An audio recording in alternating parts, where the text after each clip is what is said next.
Hello বন্ধুরা, দেখুন আজ থেকে 30 বছর আগে মানে 1995 সালে মানুষের ঘর ঘর চাকরি এসেছিল। চাকরি দেওয়ার জন্য মানুষকে কত করে রিকোয়েস্ট করা হয়েছিল, তখন তারা কিন্তু চাকরি করেনি। তার 10 বছর পর মানে আজ থেকে জাস্ট 20 বছর আগে 2020 বা 1995 সালে দেখুন মানুষ চাকরি করার জন্য অনেক বড় বড় ডিগ্রি নিচ্ছে, অনেক করে লেখাপড়া করছে, বা তাও চাকরি পাচ্ছে না। তারপর বর্তমান সময়ে দেখুন এখনকার সময়ে কি হচ্ছে, এখনকার সময়ে হচ্ছে কি চাকরি যেসব ব্যক্তিরা চাকরি করছে আস্তে আস্তে মানুষ কমিয়ে দিচ্ছে, কারণ রোবট এসে গেছে কাজ করার জন্য। একটা রোবট একসাথে 10 জন 20 জনের কাজ করছে, সমস্ত কিছু সিস্টেম মেশিনের দ্বারা কাজ হচ্ছে। বন্ধু বর্তমান সময়ে আস্তে আস্তে চাকরি কমে যাচ্ছে, মার্কেটে কোনো চাকরি থাকছে না। বর্তমান সময়ে চাকরি তো কমে যাচ্ছে, তো আপনি কিভাবে ইনকাম করবেন, কিভাবে আপনি আপনার সব স্বপ্ন পূরণ করবেন?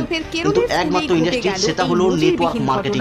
নেটওয়ার্ক মার্কেটিং এ আপনি নিজের সব স্বপ্ন পূরণ করতে পারবেন। চাকরি মানে নেটওয়ার্ক মার্কেটিং এ আপনি বড় বিজনেস করতে পারবেন, সাথে বহু মানুষকে আপনি বিজনেস কাজ করার অপরচুনিটি দিতে পারবেন। সেটি হলো নেটওয়ার্ক মার্কেটিং, যেটা মেশিনের দ্বারাই হবে না। হ্যাঁ।